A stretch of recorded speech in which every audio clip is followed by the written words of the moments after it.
तशेंचा movie बारी बरी जाला एक्सलंट.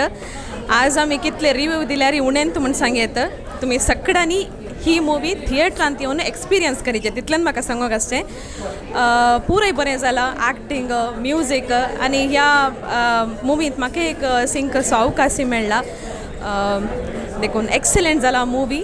कांय म्हाका सांगूंक फॉल्ट कांय सांगूंक ना तितली बरी जाल्या. हांवें एकच रिक्वेस्ट करचें सगळ्यांनी फॅमिली वट्टूक येवन ही मुवी तुमी थिएटरान पळयचे. आज प्रिमियर शो आसलो. हांव आनी म्हजो नवरो मात्र आयिल्ली बट नेक्स्ट टायम हांव म्हज्या भुरग्यांक सांगता म्हज्या फॅमिली सांगता परतून एक फावटी मुवी पळोवंक आशेता. देव बरें करूं. थँक्यू अँड कॉंग्रॅच्युलेशन्स टू रायन मॅग्नेटो आनी ताच्या सगळ्या टिमाक हांव सर बरें मागता. Thank you so much.